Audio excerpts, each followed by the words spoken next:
حماتك بتحبك، يلا على السريع.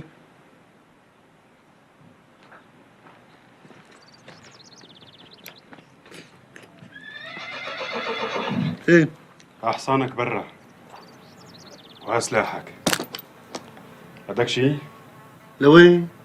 أنا ما عاد لي أعود معك. ليش بقى؟ ليش؟ لأنه ما بصير تعمل في أهل حارتك هيك. أهل حارتك أغلبهم ملاح، وما بصير تأذي الكل ويروح المليح بالقبيح. لا لك يعقوب لا، حتى أنت قلبوك ضدي على حارتي؟ ما حدا قلبني، أنا شفت بعيني. اهدى شوي وروق وقعد احكي لي شو صاير. يلا. أشو؟ على أساس ما بتعرف يعني؟ لك يعقوب راح يطلع خلي عليك. ها تعال احكي لي شو صاير، فهمني شو في.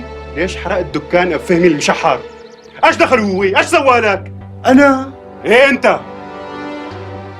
انا ضليت معك على اساس انك مظلوم وبريء، بس انت عم تأذي اهل حارتك المساكين. انت هيك ظالم مو مظلوم، وانا ماني معك.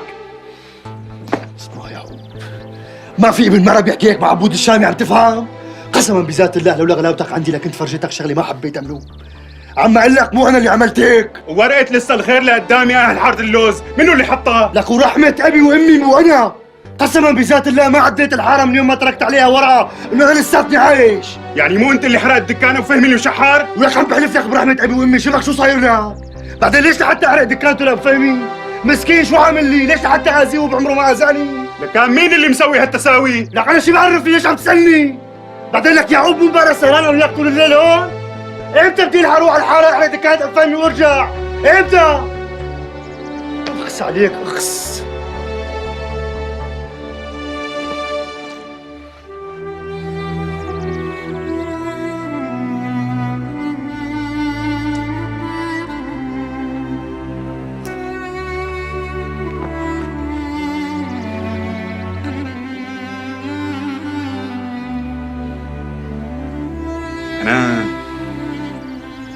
أنا أول ما شفت هذا المشحر أبو فهمي وهو عم يبكي، والله طلع الدم لراسي وما عاد شفت. خلاص سامحني،